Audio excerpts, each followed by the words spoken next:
Hi! As I promised last Saturday, I'm going to do a follow-up video that will focus on the performance and the apps that work on my iPad mini 1. And today I'll also be sharing some of the Apple IDs that I've used with paid apps or premium apps in them so you can download the apps that you want, including Procreate. So stay tuned.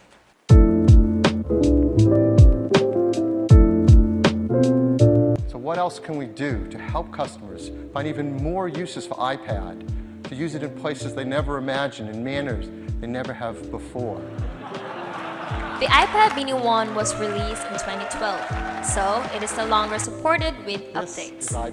Thus, it is stuck in iOS 9.3.5, which makes it difficult to install or open apps because it's either incompatible, not available for download or purchase, or it requires a higher version of OS. It also runs on 512 megabyte RAM, so it cannot do too many tasks at a time or the apps will crash.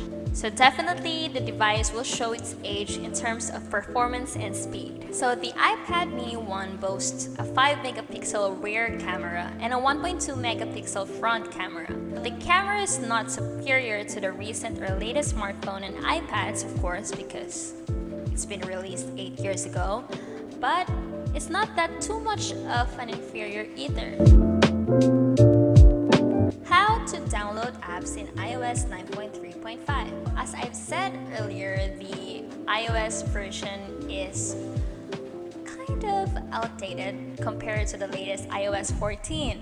So there will be a problem when installing apps, but there is a workaround. So you have two options. You can have someone use your Apple ID for you and install the app that you want in a device with a higher OS. So like for example, you have a friend who has maybe an iPhone 6s or even better iPhone 11 or the latest iPad like iPad mini 5 or iPad Air 4.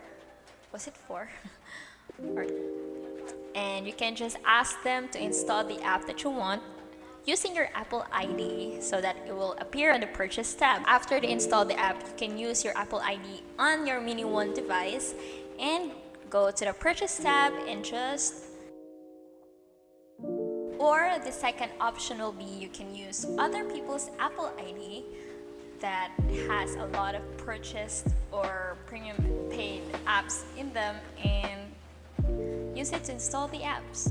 The reason for this is that it will trigger the app to offer you to download an older version of the app or download the last compatible version for your iPad. So through this, you'll be able to download the app that weren't compatible before. But since you'll be downloading an older version of the app will not be updated too. Thus, the features will not be updated too. One example for this is Netflix. The latest version has the fast forward or backward feature, the lock feature, and the brightness feature, and most importantly, the pin feature, in which you have to enter the pin per profile before you can access the content. But in this older version, you can open each profile, but when you're about to watch a movie, it will ask for the pin.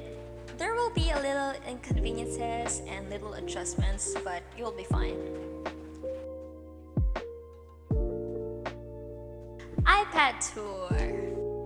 So with the Apple IDs that I used, I was able to download these many apps.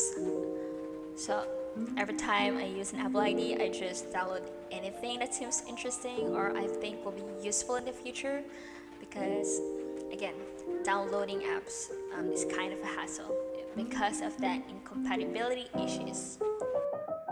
So I'm going to arrange or organize them because they look so messy. So I just categorize them by folder.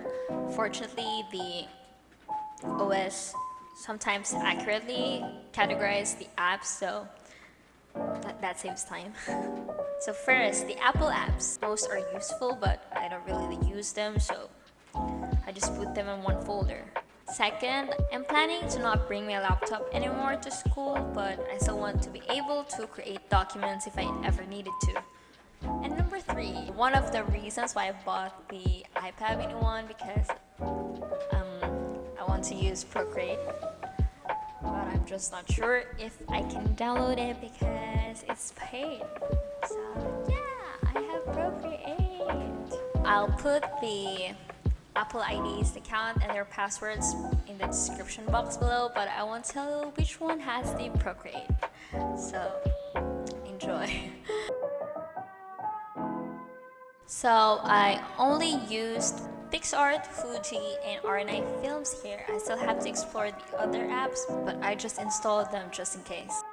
One thing I've noticed is that Fuji crashes when I use the rear cam, but when I use the front cam, it just works fine. It's just random interesting apps, I don't know. Next is games. So I didn't install that many games because I don't want to be distracted, and I'm a little bit impatient when it comes to games, so I don't want to be stressed and angry. Based on these games that I have installed in the iPad, it can perform well, but sometimes it lags and it sometimes crashes. So I think the iPad will work with lighter games, but I don't think it will fare well with heavier games.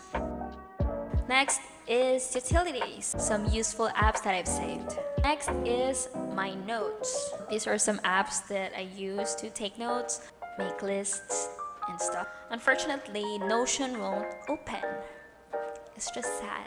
I like the app because it has a lot of features which makes it easier to organize notes. So it only stays like that and never opens or never crash.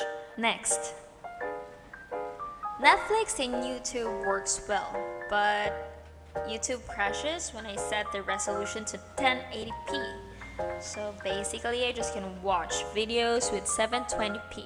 Also Netflix crashes sometimes. I don't know the reason why, but sometimes it just crashes. It's okay.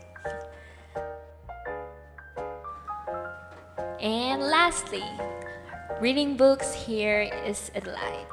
It's like a Kindle.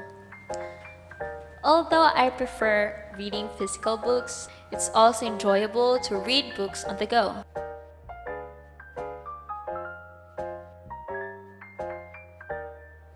Overall, I'm glad I made this purchase because even though it's an old device, it still works for me.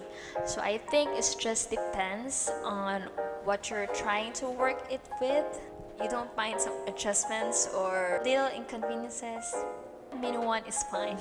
So I hope you enjoyed the video and thanks for watching. Bye.